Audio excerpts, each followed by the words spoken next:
புனித கன்ஸ்டாசியாவின் அன்பு மக்களே, இந்த நாளில் முதல் நாளில் புனிதருடைய பண்புகளை ஒவ்வொன்றாக சிந்திக்கின்ற இந்த வேளையில் நம்முடைய சிந்தனைக்கு கொடுக்கப்பட்டுள்ள செய்தி புனிதரும் இடைவிடா ஜெபமும் என்பது. ஆகவே இன்றைய இந்த கருத்தை சிந்திக்கின்ற இந்த வேளையில் புனித பவுலடியார் தெசலோனிக்கேயருக்கு எழுதிய திருமடலிலிருந்து 3 வசனங்களை மட்டும் கேட்போம். பவுலடியார் தெசலோனிக்கேயருக்கு எழுதிய முதல் திருமுகம் 5ஆம் அதிகாரம் 16, 17, 18 வசனங்கள். எப்பொழுதும் மகிழ்ச்சியாய் இருங்கள், இடைவிடாது இறைவனிடம் வேண்டுங்கள், எல்லா சூழ்நிலையிலும் நன்றி கூறுங்கள். உங்களுக்காக கிறிஸ்து இயேசு வழியாய் கடவுள் வெளிப்படுத்திய திருவுளம் இதுவே. மிகவும் இரத்தின சுருக்கமாக பவுலடியார் நாம் ஒவ்வொருவரும் இடைவிடாது ஜெபிக்க வேண்டும் என்ற கருத்தை சொல்லுகின்றார். அவ்வாறு இடைவிடாது தொடர்ந்து நாம் ஜெபிக்கும் பொழுது நம்முடைய வாழ்க்கை எப்பொழுதும் மகிழ்ச்சியாக இருக்கும். அந்த இடைவிடாத ஜெபம் நன்றி கலந்ததாக இருக்கும் பொழுது கடவுளுடைய அருள் ஆசி தொடர்ந்து வரும் என்பதை இந்த 3 வரிகளில் பவுலடியார் மிகச் சுருக்கமாக நமக்கு வெளிப்படுத்துகின்றார். திருத்தூதர் பணியில் கொர்நேலியு என்ற ஒரு மனிதரை பார்க்கிறோம். திருத்தூதர் பணி 10ஆம் அதிகாரத்தில் படிக்கிறோம். இந்த திருத்தூதர் பணியில் உள்ள அந்த பகுதி கொர்நேலியு என்பவருடைய மனமாற்றம் பற்றிய நிகழ்வு. அவரை பற்றி சொல்லும் பொழுது இந்த கருத்தை அவரும் அவருடைய குடும்பமும் இடைவிடாது ஜெபிக்கின்ற ஒரு குடும்பம் என்று லூக்கா திருத்தூதர் புத்தகத்தின் ஆசிரியர் லூக்கா குறிப்பிடுகிறார். எனவே கொர்நேலியு இடைவிடாது ஜெபிக்கின்ற ஒரு குடும்பத்தை சார்ந்தவர். இவ்வாறு அவர் இடைவிடாது ஜெபிக்கின்ற குடும்பத்தை சார்ந்தவராக இருந்ததால், அந்த ஒரு பண்பு அவரிடம் இருந்ததால், இந்த கொர்நேலியு இறைவனுடைய ஒரு தனிப்பட்ட கொடையை கொடுக்கிறார். இந்த கொர்நேலியு 100 தலைவன், ஒரு படையின் தலைவன். ஆனால் அவன் யூத மதத்தை சார்ந்தவன் அல்ல. அவன் யூத மதத்தை சார்ந்தவன் அல்லாத காரணத்தினால் பேதுரு கொஞ்சம் யோசிக்கின்றார். அவரை கிறிஸ்துவுக்குள் கொண்டு வருவதற்கு யோசிக்கின்றார். அவர் கிறிஸ்தவ யூத மதத்தை சார்ந்தவர் அல்லாதவர். ஆகவே அவரை திருச்சபைக்குள் ஏற்றிக் கொள்வதற்கு தயங்குகிறார். ஆனால் பவுலடியார் இவருக்கு மிகுந்த ஒத்துழைப்பு கொடுக்கிறார். பவுலடியாருடைய எண்ணம், அவன் புறவினத்தை சார்ந்தவனாக இருந்தாலும் சரி, தாழ்ந்த குலத்தை சார்ந்தவனாக இருந்தாலும் சரி, அவன் கிறிஸ்துவை ஏற்றுக்கொள்வதால் அவனை, கொர்நேலியுவை திருமறைக்குள் ஏற்றுக்கொள்வதற்கு பவுலடியார் தயாராக இருக்கிறார். பேதுரு தயங்குகிறார். இதன் அடிப்படையில் தான் ஒரு திருச்சங்கம், முதல் திருச்சங்கம் எருசலேமில் கூடியது. பிற இனத்தவரை, கிறிஸ்தவ யூதர் அல்லாதவர்களை ஏற்றுக்கொள்ளலாமா என்ற ஒரு பெரிய ஒரு போராட்டம் நடைபெறுகின்றது. அத்தனை திருத்தூதர்களும் சேர்ந்து எருசலேமில் முதல் திருச்சங்கம் நடைபெறுகின்றது. அதன் கருப்பொருள் இதுதான்: தாழ்ந்த குலத்தை சார்ந்தவர்களை, யூதர் அல்லாதவர்களை கத்தோலிக்க மதத்தில் சேர்த்துக் கொள்ள முடியுமா என்ற ஒரு கருத்தரங்கு அங்கே நடைபெறுகின்றது. அதிலே வேறு தெளிவாக உறுதியாக பவுலடியார் தெளிவாக உறுதியாக சொல்லுகின்றார், கிறிஸ்துவை ஏற்றுக்கொள்வதற்கு அவர் மீதுள்ள நம்பிக்கை மட்டும் போதும் என்ற ஒரு தெளிவை கொடுத்து பவுலடியார் கொர்நேலியு திருச்சபைக்குள் சேர அத்தனை முயற்சியும் செய்கிறார். அன்புக்குரியவர்களே, இந்த கொர்நேலியு அதற்கு நீங்கள் தொடர்ந்து பகுதியை வாசிக்கலாம். 10ஆம் அதிகாரத்தில் சொல்லப்பட்டுள்ளது. திருத்தூதர் பணி 10ஆம் அதிகாரத்தில் அந்த கொர்நேலியுவின் உங்களுக்கு தெரியும். அவர் ஒரு காட்சி தந்தார், பேதுருவை போ சந்தி என்றார். பேதுருவிடம் அவரும் ஒரு காட்சி தந்தார், ஒரு போர்வை, அதில் நிறைய பலவிதமான ஜீவராசிகள் இருக்கின்றன. கடவுள் சொல்லுகின்றார், கனவு இந்த காட்சியில் சொல்லுகின்றார், அனைத்தையும் எடுத்து சாப்பிடு என்று சொல்லுகின்றார். இவ்வளவு மோசமானதை எப்படி சாப்பிடுறது அப்படிங்கிறார் பேதுரு. நான் சொல்றதை நீ சாப்பிடு அப்படின்னு சொல்றாரு. இதுதான் அவர் கண்ட கனவு. ஆகவே இந்த கனவின் உட்பொருள், கொர்நேலியுவை அவர் தாழ்ந்த இனத்தை சார்ந்தவராக இருந்த போதிலும், யூத மதத்தை சேராதவராக இருந்த போதிலும் அவரை ஏற்றுக் கொள்வதற்கு இந்த காட்சி சொல்லப்படுகின்றது. பிறகு திருச்சங்கத்தில் அது முடிவெடுக்கப்படுகிறது. இதற்கு அடிப்படை காரணமாக அவரை கிறிஸ்துவுக்குள் ஏற்றுக்கொள்ள வைத்து அவருடைய வாழ்வில் பெரிய ஒரு மாற்றத்தை, மகிழ்ச்சியை கொடுப்பதற்கு காரணமாக இருந்தது என்ன என்றால், இந்த 10ஆம் அதிகாரம் திருத்தூதர் பணி 10ஆம் அதிகாரம் 1ஆம் வசனத்தில் படியுங்கள். அந்த குடும்பம் முழுவதும் இடைவிடாது ஜெபித்துக் கொண்டிருந்தது என்று. ஆகவே பவுலடியார் தெசலோனிக்கேயருக்கு எழுதிய திருமடலில் சொல்லுகின்ற அந்த செய்தி,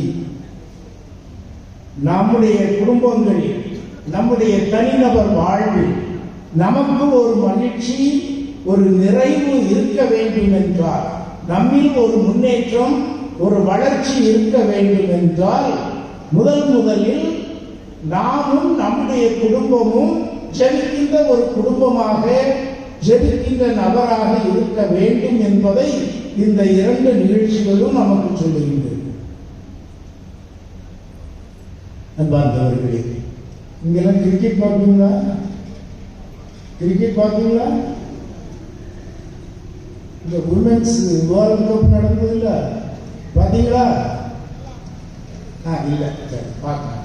நல்லதுல பார்த்துக்கலாம், அது ஒன்றும் தப்பு கிடையாது. இந்த உமன்ஸ் கிரிக்கெட் வேர்ல்ட் கப் நடக்கும் பொழுது 2வது செமி, அதாவது அரை இறுதி போட்டி இந்தியாவுக்கும் ஆஸ்திரேலியாவுக்கும் நடக்கும். அந்த போட்டி ரொம்ப சுவாரஸ்யமான ஒரு போட்டி, ரொம்ப கடினமான ஒரு போட்டி. இலக்கு 339 இலக்கு நிர்ணயம் செய்யப்பட்டது. ஆஸ்திரேலியா 7 முறை உலக கோப்பை வெற்றி பெற்ற நாடு. அந்த பெண்கள் 339 ரன் எடுத்திருக்கிறார்கள்.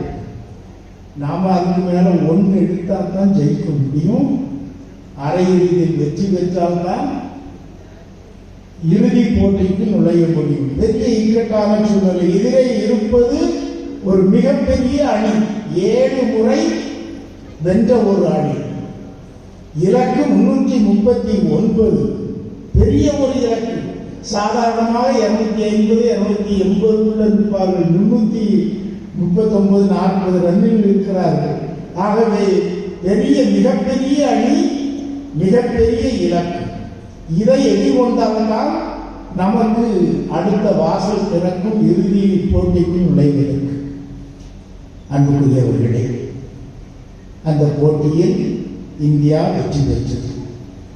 இறுதி போட்டியிலும் வெற்றி பெற்றது. அந்த அரை இறுதி போட்டியில் வெற்றிக்கு காரணமாக இருந்தது யார் தெரியுமா? ஜெமிமா என்ற ஒரு பெண், ஒரு 25 வயது பெண் ஜெமிமா என்பவள். அவள் கத்தோலிக்க கிறிஸ்தவ மதத்தை சார்ந்தவள், பெருமைக்குரியவள். கடைசி அந்த போட்டியை பார்த்துட்டே இருக்கேன். அந்த போட்டி நடைபெறும் பொழுது ஒவ்வொரு முறை பேட் பண்ணுவதற்கு தயாராகும் பொழுதும் எதையோ முழுமுழு என்று சொல்லிக்கொண்டே இருப்பார். நானும் பல முறை பார்த்து கொண்டே இருக்கிறேன். எதையோ முழுமுழுத்து கொண்டே இருக்கிறார். கடைசியில் அந்த போட்டியில் 127 ரன் அடித்து அவுட் ஆகாமல் இந்திய நாட்டையும் இறுதி போட்டிக்கு எடுத்து சென்றார்.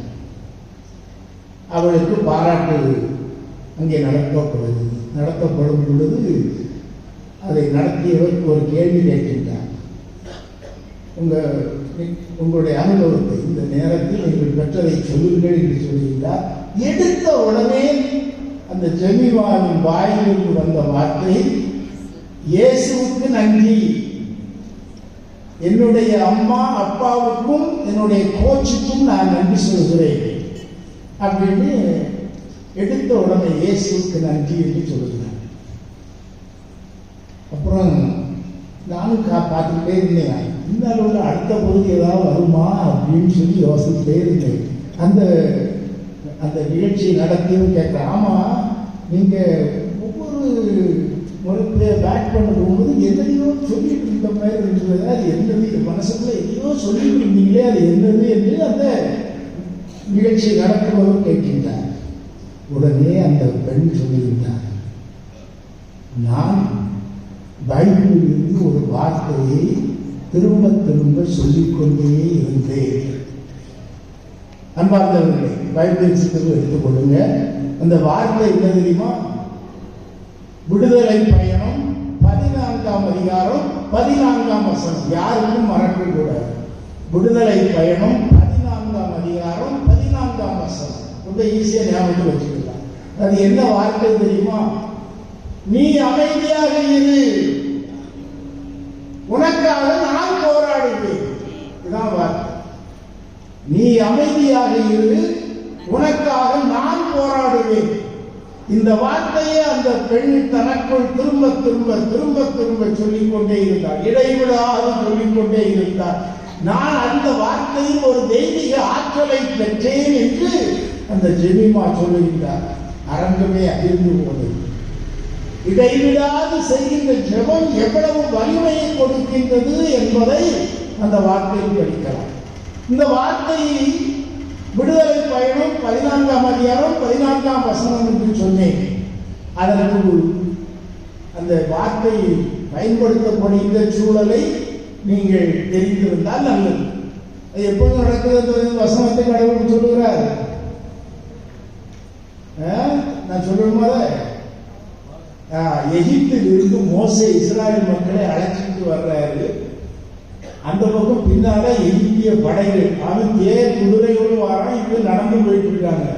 தேர் குதிரையோடு அவன் நெருக்கிட்டு இருக்கிறான். அது பெரிய பாலைவனம். அவன் பின்னால புறப்பட்டு, இவன் முதலே புறப்பட்டு வந்துட்டாங்க. அதற்கு பிறகு புறப்பட்டு வந்தவன் பக்கத்துல வந்துட்டான். இனிமே நம்மளுக்கு வந்துருவான். இஸ்ராயல் மக்கள் அத்தனை பேர், மோசே எங்களை எங்க கொண்டு கொள்றதுக்காக எங்களை கூட்டிட்டு வந்தீரு.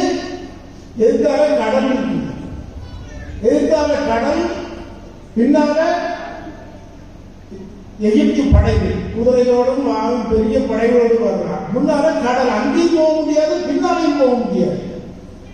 மோசைக்கு ஒண்ணு ஓடல. நீ கையில போல எடுத்து. அப்பதான் வார்த்தையை சொல்றாரு, நீ அஞ்சாது, நீ அமைதியாக இரு, நீ நிதானமாக இரு, அவசரப்படாதே, உனக்காக நான் போராடுவேன் என்று சொல்லுகிறார். அப்பதான் செங்கல்கள் திறக்கிறது. இஸ்ராயல் மக்கள் அந்த கடல் வழியாக போகிறார்கள். அன்புக்குரியவர்களே, இந்த வசனத்தை அந்த ஜெமிமா தன்னுடைய வாழ்வில் எவ்வளவு பெரிய தாக்கத்தை ஏற்படுத்தி இருக்கின்றது என்று உணர்ந்தார்.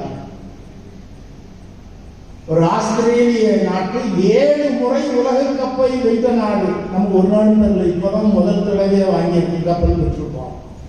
7 முறை வெற்றி கண்ட ஒரு நாடு.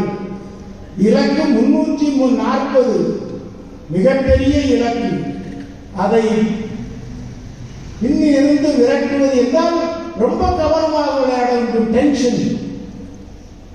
அருமையாக விளையாடி ஆண்டவருடைய கொடையால் நான் வெற்றி பெற்றேன் என்பதை அவர் சொல்லுகின்றார். இது நமக்கு என்ன செய்தியை தருகின்றது என்றால், நம்முடைய ஜெபம் நமக்கு வெற்றியை தரும். நம்முடைய இடைவிடாத ஜெபம் நமக்கு வெற்றியை தரும் என்பதை இன்றைய காலகட்டத்தில் நடந்த ஒரு நிகழ்ச்சி உங்கள் முன் வைக்கின்றேன். பைபிளிலிருந்து 2 நிகழ்ச்சிகள் சொன்னேன். இன்றைய காலகட்டத்தில் நம்மோடு நடந்த ஒரு நிகழ்ச்சியை சொன்னேன். அத்தனை இளைஞர்களும் செல்போன் பார்க்கிறவங்க, டிவியிலேயே இருக்கிற ஆட்கள் இந்த மாதிரி நல்ல செய்திகளை மனதில் கொள்ள வேண்டும். ஆகவே இடைவிடாது நாம் தெரிந்து கொண்டிருக்கும் பொழுது நம்முடைய வாழ்க்கையில் வெற்றியை பெற முடியும். கடவுள் நமக்காக போராடுவார், அவர் வெற்றியை தருவார். இப்போ அடுத்த கேள்வி, அப்ப இடைவிடாது ஜெபம் செய்யணும். எப்ப பார்த்தாலும் கோயிலே உட்கார்ந்து இருக்கணுமா? சாமி 24 மணி நேரம் கோயிலே உட்கார்ந்து இருந்தா வண்டி ஓடுமா? வாழ்க்கையில் வெற்றி பெற முடியுமா? பணம் பொருள் சம்பாதிக்க முடியுமா? 24 மணி நேரமும் கோயில் இருக்க சொல்லலை. ஆண்டவர் அதை எதிர்பார்க்கவில்லை, திருச்சபையும் அதை எதிர்பார்க்கவில்லை. 24 மணி நேரம் எல்லாரும் இடைவிடாமல் கோயில வந்து ஜெபம் செய்துட்டு இங்கேயே இருங்க. சில பைத்தியக்காரங்க சொல்லிட்டு இருப்பாங்க, பிற சபைகள் 24 மணி நேரம் ஜெபம் செய்ய அப்படியே மோட்சத்துக்கு போயிடலான்னு சொல்லி ஒரு பெந்தகோஸ்து சபையை கேள்விப்பட்டிருப்பீங்களா? வாங்க எல்லாரும் மொத்தமா உட்கார்ந்து ஜெபம் செய்வோம், தொடர்ந்து ஜெபம் செய்வோம் சொல்லிட்டு நம்ம எல்லாம் மோட்சத்துக்கு போயிடும்னு கொட்டகையை தீவிச்சு எரிச்சு விட்டாங்க. இப்படிப்பட்ட மனிதர்கள் இருக்கிறார். கடவுள் அதை விரும்பவில்லை. இடைவிடாது ஜெபம் செய்யுங்கள் என்று சொல்லும் பொழுது கோயிலில் வந்து ஒவ்வொரு நாளும் அங்கேயே உட்கார்ந்து இருக்கணும் அப்படின்றது கடவுளுடைய எதிர்பார்ப்பு அல்ல. ஜெபம் என்பது நம்மை இறை பிரசன்னத்துக்குள் வைத்துக் கொள்வது, இறை பிரசன்னத்துக்குள் நம்மை வைத்துக் கொள்வது. கடவுள் நம்மை சுற்றி இருக்கணும், அதுல கம்ஃபர்டபுளா உட்கார்ந்து இருக்கணும் என்பது ஜெபம் அல்ல. இறை பிரசன்னத்துக்குள் நம்மை வைத்துக் கொள்வது அப்படின்னா, நாம் எங்கிருந்தாலும் என்ன செய்தாலும் எல்லா சூழ்நிலையிலும் கடவுளை நம்மை சுற்றி வைத்துக் கொள்வது, அதை ஒரு கோயிலாக்கிக் கொள்வது. கோயிலில் உட்கார்ந்து ஜெபம் செய்வது ஜெபம் அல்ல. ஜெபம் நான் அதை இல்லைன்னு சொல்வதில்லை, அதை எதிர்பார்ப்பதில்லை. இடைவிடாது ஜெபியுங்கள் என்று சொல்லும் பொழுது வாழ்வின் சூழல்களில் நாம் வாழ்கின்ற வீட்டை ஒரு கோயிலாக மாற்றிக்கொள்ளலாம். நாம் செய்கின்ற தொழிலை ஒரு விளையாட்டாக ஒரு ஜெபம் இல்லமாக மாற்றிக்கொள்ளலாம். கொஞ்சம் ரிலாக்ஸ் பண்றதுக்காக உட்கார்ந்து தாயம் விளையாடலாம். சிலர் பார்த்துருக்கேன், உட்கார்ந்து தாயம் விளையாடலாம்.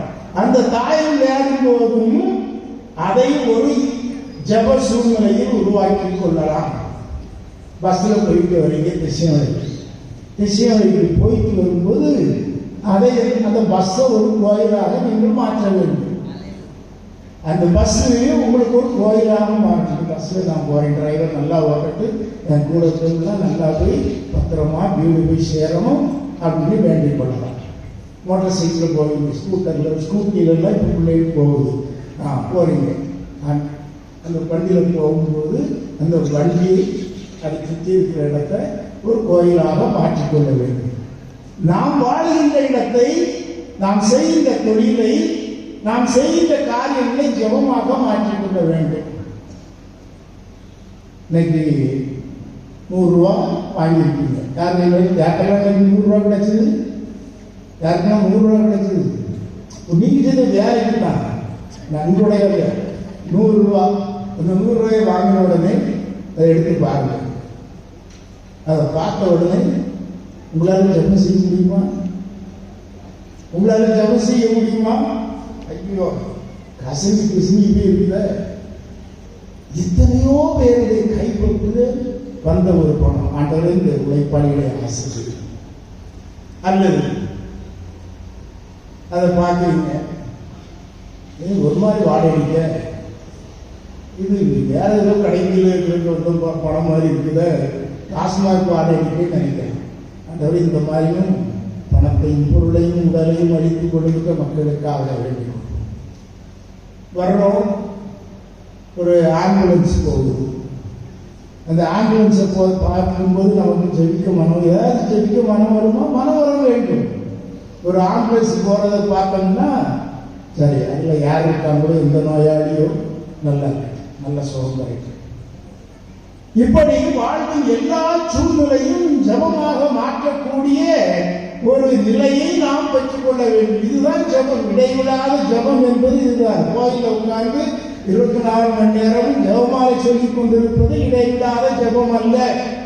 அதற்கு மாறாக அன்றாடம் நம் வாழ்க்கையில் செய்கிற வேலை. 100 நாள் வேலைக்கு போறோம், நிறைய பேர் போறதை பார்த்துருக்கிறேன். 100 நாள் வேலைக்கு போறோம். அந்த வேலைக்கு போற நேரத்தை வேலையை ஒரு ஜப சூழ்நிலையாக மாற்றிக்கொள்ள முடியுமா? ஆண்டவரை நான் உழைச்சி இந்த பிள்ளைகள் அதுக்கு நான் எத்தனை முடிஞ்சது சம்பாதிக்கிறேன், நல்ல ஒரு நலத்தை பிள்ளைகள் உள்ளாக்கள். இவ்வாறு வாழ்வின் எல்லா சூழ்நிலையையும் எல்லா நேரத்தையும் நாம் ஒரு ஜப சூழலுக்குள் கொண்டு வர முடியும். இயேசு இதைத்தான் செய்தார். இயேசு கோயிலில் போய் உட்கார்ந்துட்டே இருக்கிறார். அவர் கோயிலுக்கு பெர்மனண்டா அங்கே நீலிங் ஸ்டாண்ட் போட்டு அதில் முழங்கால் வந்து இயேசு ஜபம் செய்யவே இல்லை. இயேசு என்ன செய்தார்? ஜபக்கூடத்துக்கு ஒரு நேரம் போயிருக்கார். நற்செய்தி சொல்லப்படுறது பாஸ்கா விழா கொண்டாடுவதற்கு எருசலேமுக்கு 3 நேரம் போயிருக்கிறார். சொல்லப்படும் ஒருவேளை ஒவ்வொரு வருஷமும் போயிருக்கலாம். ஆனால் 3 முறை அவர் போராடுகிறது மட்டும் நற்செய்தியை தெளிவாக சொல்லப்படுகிறது. அவர் ஜபக்கூடத்துக்கு போகிறார், எருசலேம் தேவாலயத்திற்கு போகிறார். அது மட்டுமல்ல அவருடைய ஜப வாழ்வு. லூக்கா நற்செய்தியில் நாம் படிக்கிறோம், மாலையானதும் தனியாக மலைக்கு சென்று அவர் ஜெபித்தார். இரவு முழுவதும் அவர் ஜெபத்தில் இறைவனோடு உறவாடினார் என்பதை பார்க்கிறோம்.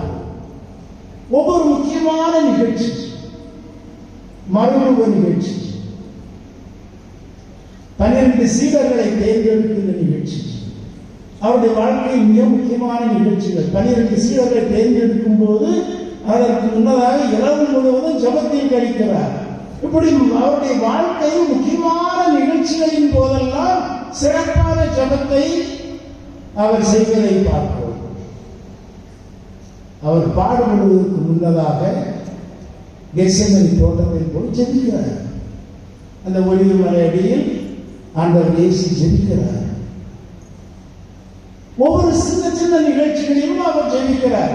5 அப்பத்தை பருகு, மக்களுக்கு உணவு கொடுப்பது, அந்த உணவு வேலையை ஒரு ஜபமாக மாற்றுகிறார். அப்பத்தை எடுத்து கடவுளுக்கு நன்றி செலுத்தி தன்னுடைய சீடர்களை பகிர்ந்து கொடுக்க செய்கிறார். அவருக்கு சாதாரண அன்றாட நிகழ்ச்சி, ஒரு சாப்பாட்டு நேரம் தான், அதையும் ஒரு ஜபமாக மாற்றுகிறார். அந்த காலத்தில் வீட்டில் சாப்பிட்றதுனால ஜபம், இப்போதான் சொல்றது நேரம் இருக்கிறது. ஆமா, இப்போ ரொம்ப பிஸி ஆகிட்டோம், சாப்பிட்றதுக்கே வர்றது கிடையாது. ஆக ஒவ்வொரு சாதாரண நிகழ்வுகளையும், நம்முடைய வாழ்வில் அன்றாட நிகழ்வுகளை ஆண்டவரே முக்கியமான நிகழ்வாக இருந்தாலும் சரி, சாதாரண ஒரு நிகழ்வாக இருந்தாலும் சரி, அத்தனையும் அந்த இறை பிரசன்னத்துக்குள் கொண்டு வந்தார்.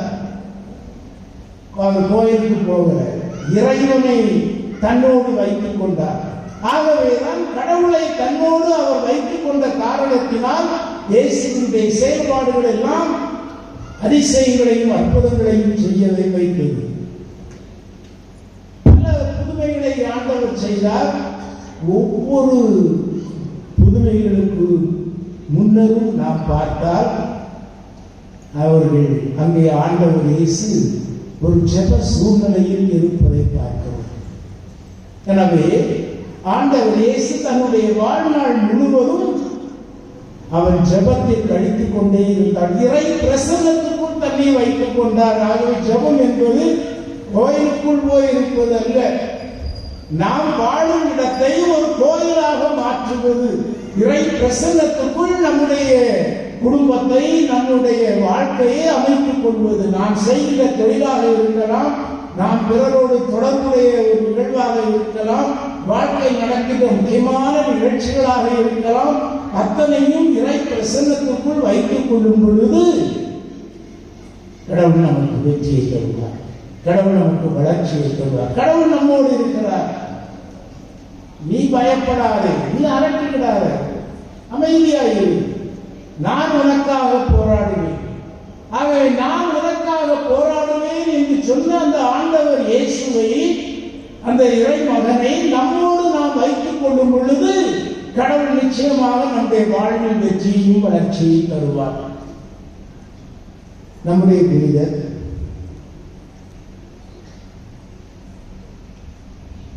அவர் இடைவிடாது ஜெபம் செய்தவரா? இந்த கருத்துப்படி பார்த்தால் அவருடைய வாழ்வும் இடைவிடாத ஒரு ஜெபம் வாழ்வாக இருந்தது. அவர் வாழ்ந்தது எத்தனை வருஷம்? எத்தனை வருஷம்? 17 வருடம். ஓகே, 17 வருஷம் தான் உலகத்தை வாழ்ந்தது. 17 வயசு உள்ளவருக்கு கீழே உள்ளவங்க கைவிங்க. 17, 14, 15 கீழே உள்ளவங்க கைவிங்க. பார்த்தீங்களா? உங்களை மாதிரி தான் தாத்தா பாட்டி விட்டுருங்க, அம்மா அப்பா விட்டுருங்க. 17 வயசு உங்க கரெக்டா 17 வயசு. யாரு எத்தனை பேர் இருக்கீங்க? கரெக்டா 17 வயசு கொடுத்துரும் இல்லையா? ஆகா, தனுசுதாசியார் ரொம்ப வருத்தப்படுவாங்க. 17 வயசு ஒருத்தரும் இல்லையா? ஓகே, வீட்டில் இருப்பாங்கப்பா, கட்டாயம் இருக்கணுங்க, இல்லாம இருக்க முடியாதுங்க. கடவுள் கரெக்டா, கடவுளுடைய படைப்பு எல்லாம் பேலன்ஸ்டா இருக்கு, எல்லாம் பேலன்ஸ்டா இருக்கு கடவுளுடைய படைப்பு. 10 ஆம்பளை பையனா 10 பொம்பளை பையன் இருக்கும். இதுதான் கடவுளுடைய படைப்பு. நான் கணக்கு பார்க்கும்போது, இந்த பங்குல இருக்கும்போது கணக்கு பார்ப்போம், எத்தனை ஞானஸ்தானம் கொடுத்துருக்கோம், ஒரு வருஷத்துல எத்தனை ஞானஸ்தானம் கொடுத்துருக்கோம்னு கணக்கு பார்ப்போம். அப்படி கணக்கு பார்த்து எத்தனை ஆம்பளை பையன் எத்தனை பொம்பளை பிள்ளைக்கு ஞானஸ்தானம் கொடுத்துருக்கோம் பார்த்தா 2 கரெக்டா இருக்கு. நான் எல்லா ஊர்லயும் பார்ப்பேன், இது கரெக்டா இருக்கும். ஒருவேளை செப்டம்பர் மாசம் 10 பிள்ளைன்னா நவம்பர் மாசம் 10 பொம்பளை பிள்ளைகள், இந்த மாதிரி. ஆனா மொத்தத்துல பார்க்கும் பொழுது பேலன்ஸ்டா இருக்கு.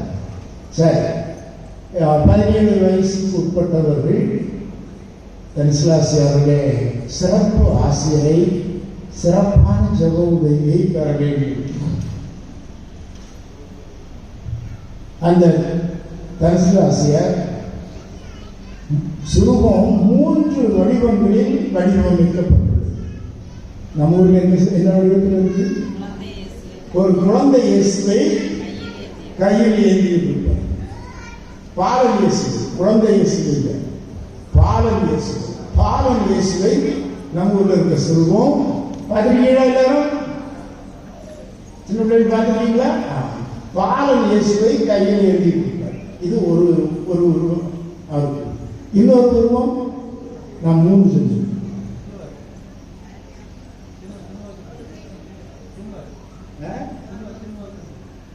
சிலுவில் இன்னொன்று, 2வது அவருக்கு நண்பனுக்கு கொடுத்தது யாரு? ஒரு வானதூதர் வழியாக அது சிறப்பான ஏற்படுகிறார். அது அது ஒன்று. அல்லது 3வது ஒரு வடிவம் கையில் ஒரு லீலி மலர்.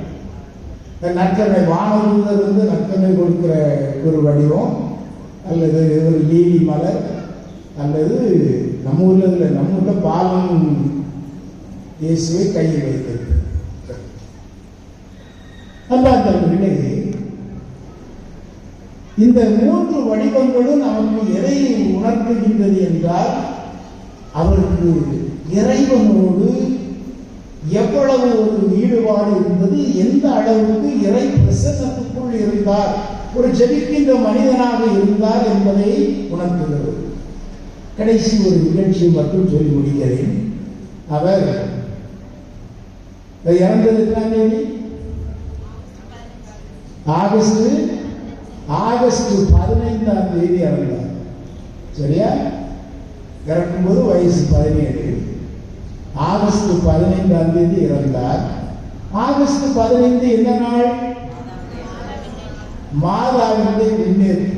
இந்த மனுஷன் எவ்வளவு கடவுளோடு நெருங்கிய தொடர்புடையவர், பக்தி உடையவர், பற்றுடையவர் என்பதை அந்த நிகழ்ச்சி நமக்கு நினைவூட்டுகிறது. இவர் உட்கார்ந்து கடிதம் இருக்கிறார் மாதாவுக்கு. ஒரு கடிதம் எழுதி, நீங்க 15ஆம் தேதி மோட்சத்துக்கு போகும்போது என்னையும் கூட்டிட்டு போயிருக்க. அப்போ மாதாவுக்கும் இந்த நம்முடைய பாதுகாவலர் தரிசலாசம் எவ்வளவு ஒரு நெருக்கம் இருந்துள்ளது என்பதை பாருங்கள். கடவுளோடு அவருக்கு எவ்வளவு ஒரு நெருக்கத்தில் அவர் இருந்தார் என்பதை பாருங்கள். கரெக்டா 15ஆம் தேதி அவர் இறந்து போகிறார். 17 வயசு பையன். கரெக்டா 15ஆம் தேதி அவர் எழுதி வச்சிருக்கிறார். எங்கே நீங்க போகும்போது எங்கேயும் கூட்டிட்டு போயிருக்க கடிதம் வச்சிருக்காரு. எல்லாம் பார்த்தவங்கெல்லாம் அதிர்ச்சியையும் ஆச்சரியத்தையும் வருகிறார்கள். அந்த அருமையான நாளில் அன்னை மரியாளோடு அவரும் விண்ணப்பம் சென்றுள்ளார். அன்புக்குரியவர்களே, நம்முடைய இவ்வளவு இறைவனோடு மிக நெருக்கத்தில் வாழ்ந்த ஒருவரை, இடைவிடாது ஜெபிக்கின்ற ஒருவரை நாம் புனிதராக கொண்டுள்ளோம். அவரிடமிருந்து நாம் கற்றுக்கொள்ள வேண்டிய பாடமும் அதுதான். அந்த இடைவிடாத ஜெபம் நமக்கு வெற்றியை தரும்.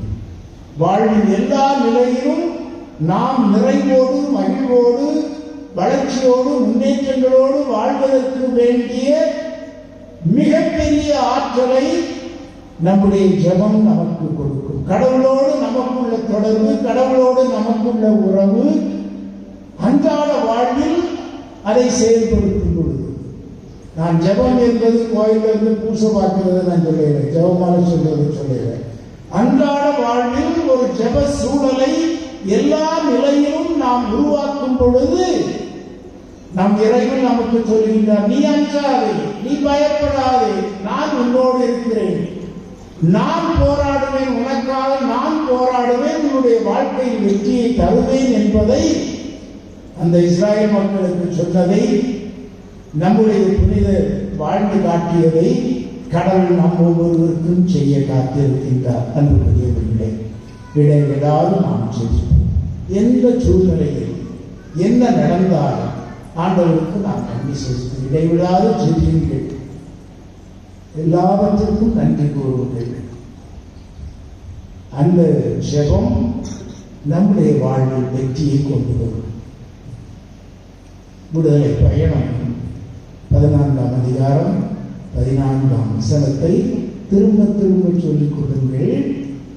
நாம் இடைவிடாது ஜெபிக்கும் பொழுது கடவுள் உங்களுக்கு சொல்லுகிறார், நீ அஞ்சாதே, நீ பயப்படாதே, உன்னுடைய தொழிலை பெற்று, உன்னுடைய உடல்நலத்தை பெற்று, உன்னுடைய நல்ல எண்ணங்கள், வாழ்க்கை, பிள்ளைகள் வாழ்க்கை, இதில் எதை பற்றியும் நீ கவலைப்படாதே, நீ அஞ்சாதே, அமைதியாக இரு, நான் உனக்காக காரியங்களை செய்து முடிப்பேன், நான் உனக்காக போராடுவேன், உனக்கு வெற்றி தருவேன் என்று அருமையான ஒரு செய்தியை புரிதல் வழியாக நமக்கு தருகின்றார். ஆண்டவருடைய செய்தியை வாழ்வாக்குவோம், வாழ்வில் வெற்றி காண்போம்.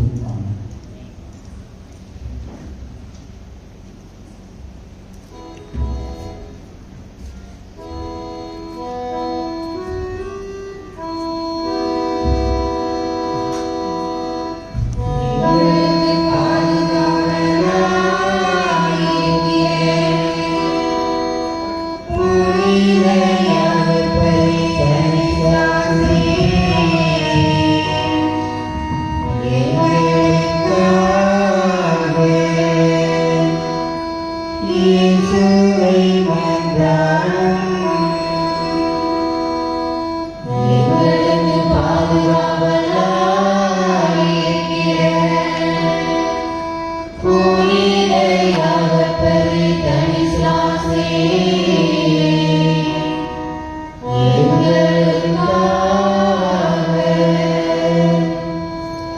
இயேசுவை மன்றாடும்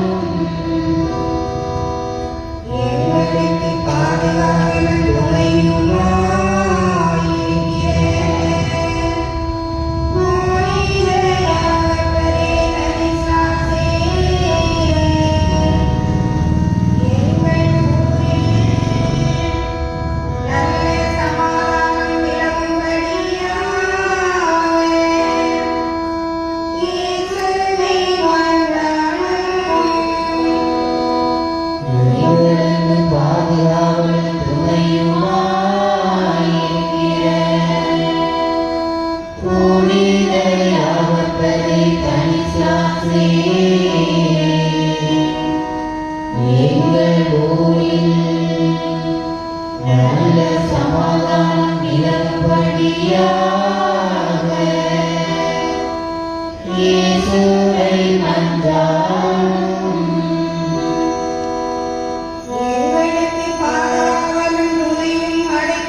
ஞானமாகிய சேசுவே அத்தியந்த தாழ்ச்சினை பிரதேவரிலே ஆராதிக்கிறோம்.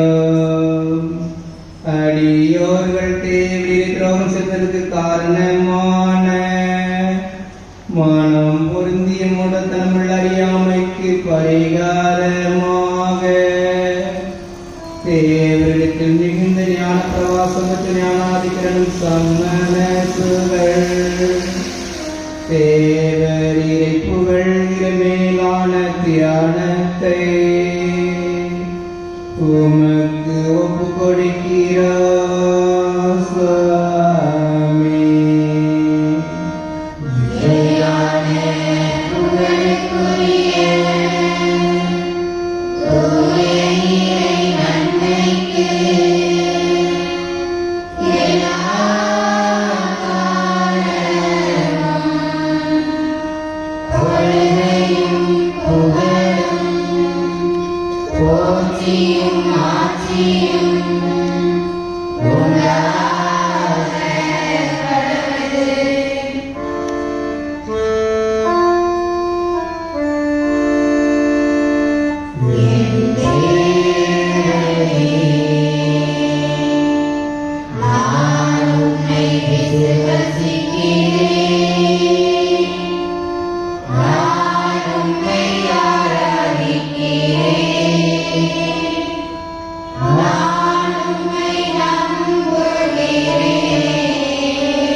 மன்றாடுவோமாக.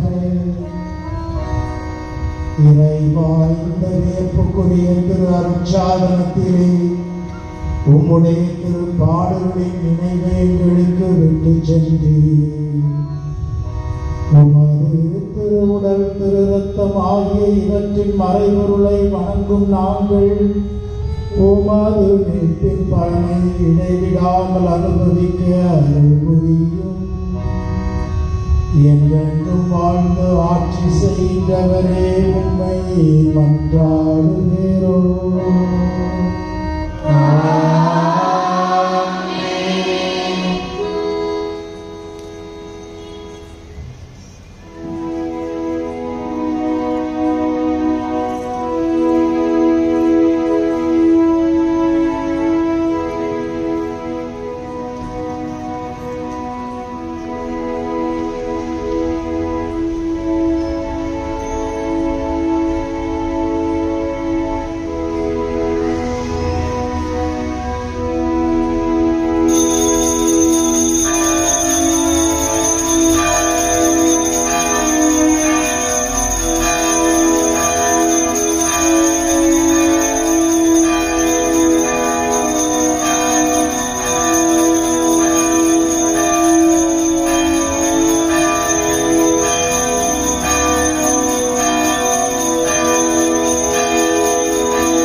இயேசு கிறிஸ்துவில் பிரியமான சகோதர சகோதரிகளே, good beginning is better ending என ஆங்கிலத்தில் சொல்வார்கள். நல்ல முறையில் தொடங்குகின்ற ஒவ்வொரு செயல்களும் சிறப்பான விதத்தில் முடிவடையும் என சொல்லியிருக்கிறார்கள். நம்முடைய பாதுகாவலர் புனித தனிஸ்லாஸ் அவர்களுக்கு நாம் ஏற்றெடுக்கின்ற இந்த நவநாள் ஜெபங்கள், திருப்பலிகள் இதன் மூலமாக இறைவனுடைய அன்பிலும் அருளிலும் வளர நாம் முயற்சி எடுத்திருக்கின்றோம். நல்ல ஒரு திருப்பலி, கொடியேற்றம், ஒரு ஆன்மீக சிந்தனையில் வளர இறைவன் நமக்கு நல்ல ஒரு வாய்ப்பினை தந்திருக்கின்றார்கள். இந்த நாளை இனிய நாளாக இறைவன் நமக்கு அமைத்து தந்திருக்கின்றார். நம்முடைய எளிய அழைப்பை ஏற்று நம்முடைய மண்ணின் மைந்த சொக்கன் குடியிருப்பு பேரறிஞர் திரு ஜோசப் எஸ் லியோன் அவர்கள் வருகை தந்து இடைவிடாமல் எப்படி நாம் ஜெபிக்க வேண்டும் என்கின்ற அந்த தலைப்பில் இன்றைய வாழ்வில் இடைவிடாத ஜெபம் எப்படி நம்முடைய வாழ்வாக்க வேண்டும் என்கின்ற சிந்தனையோடு நல்ல எடுத்துக்காட்டு செயல்களோடு இறை விவிலியத்தை மையமாக வைத்து கால சூழ்நிலைக்கு ஏற்றாற்போல் நமக்கு அவர்கள் தந்திருக்கின்றார்கள். அவருக்கு நன்றி கூறும் விதமாக நம்முடைய கரவொலி எழுப்பி நம்முடைய அன்பு அவர்கள் தந்தைக்கு நன்றிகளை தெரிவித்துக் கொள்வோம்.